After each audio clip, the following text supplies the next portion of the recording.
பார்த்து கொண்டிருப்பது Armstrong TV.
அங்கொன்றும் இங்கொன்றுமாக ஒரு சில அமைப்புகள் தான்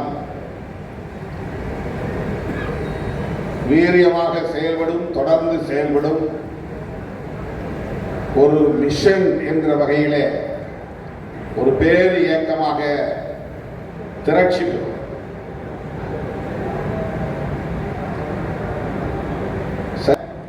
ஆளுமைகள் ஓரணியில் திரண்டு ஒரு நலச்சங்கமாக இருந்தாலும் அல்லது ஒரு அரசியல் இயக்கமாக இருந்தாலும் அல்லது கலாச்சாரத்தில் பணியாற்றக்கூடிய ஒரு பண்பாட்டு அமைப்பாக இருந்தாலும் அந்த அமைப்பு தலைமை பண்புள்ளவர்களாக வாய்த்திட வேண்டும். அதுதான் ரொம்ப முக்கியமானது. ஒரு அமைப்புக்கு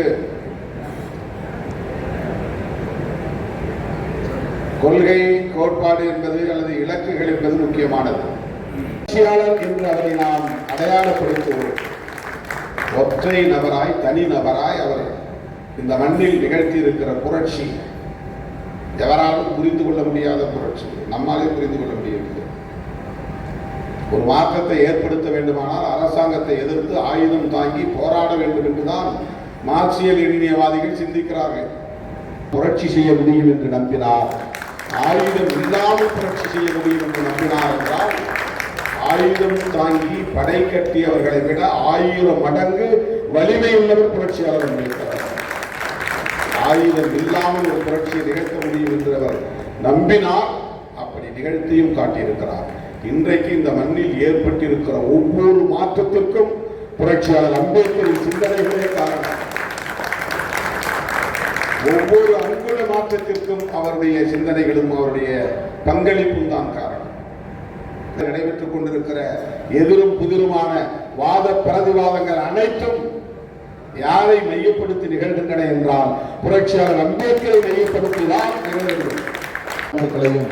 தெரிவித்து நிறைவு செய்து விடைபெறுகிறேன். நன்றி, வணக்கம்.